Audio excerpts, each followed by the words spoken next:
আজকের ভিডিওতে হচ্ছে আমি ব্যাগটার সেকেন্ড পার্টের ভিডিওটা দেখাবো, এটা কীভাবে কাজটা কমপ্লিট করলাম। তো ওই দিন আমি ঘরের মধ্যে বসে পেইন্ট করছিলাম, আর এটা কাজটা করেছিলাম একদম শীতকালে।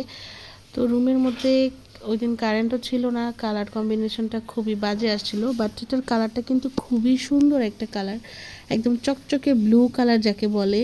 নীলের বিভিন্ন শেড দিয়ে ব্যাগটা ডিজাইন করা হয়েছে, আর উপরে তো সুন্দর করে গোলাপি কালার। প্রথমে আমি গোলাপি কালার দিয়ে জাস্ট কাজটা করছিলাম, পরে আমার কাছে মনে হচ্ছিল যে এখানে তো বেস কালার না দিলে কালারটা ফুটতেছে না।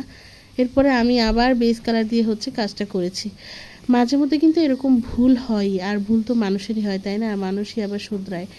তো এরকম প্রায় আমি এখানে ফ্লাওয়ারটা দেওয়ার পর বারবার দেখছিলাম যে এটা শুকানোর পর আবার ফেডেড হয়ে যায় কিনা। পরে অনেকক্ষণ ভেবে চিন্তে দেখলাম যে এটা শুকানোর পর আবার ফেডেড হয়ে যাবে। পরবর্তীতে আমি এখানে হোয়াইট কালার বেস দিয়ে এরপরে ফ্লাওয়ারটা করি।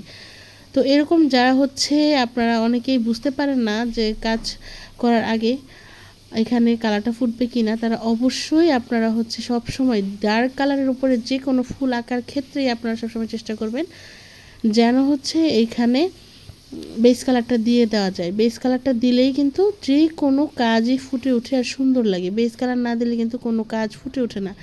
এখানে আমি দেখলেন তো পুরোটা কাজ কিন্তু প্রথমে করে ফেলেছি, এরপরও যখন দেখলাম যে না ভালো হচ্ছে না, এরপরে আমি আবার নিজের ডিসিশন চেঞ্জ করে আমি এখানে মানে আবার কাজটা নতুন করে করলাম। তো এইরকমই আমার ক্ষেত্রে আসলে আমার কাজটা যতক্ষণ পারফেক্ট না হবে ততক্ষণ আমি এটা নিয়ে পড়ে থাকি। প্রফেশনালিজম এই ক্ষেত্রে আমি ধরে রাখতে পারি না। আমি সব সময় চেষ্টা করি যে না, আমার কাজটা পারফেক্ট হতে হবে, পারফেক্ট যতক্ষণ না হবে ততক্ষণ আমি এটা করবই করব। তো এখানেও এরকম। নিশ্চয়ই আপনারা প্রথম ফুলটা চেক করেছিলেন, আর এখন ফুলের কালারগুলো দেখছেন, এগুলো কিন্তু বেস কালার দিয়ে হচ্ছে ফুলগুলো করেছি। আর এগুলো কি সুন্দর কালার হয়েছে। যেহেতু আমার জ্বর ঠান্ডা লেগেই আছে, সেই কারণে আমার গলার অবস্থা খুবই বাজে।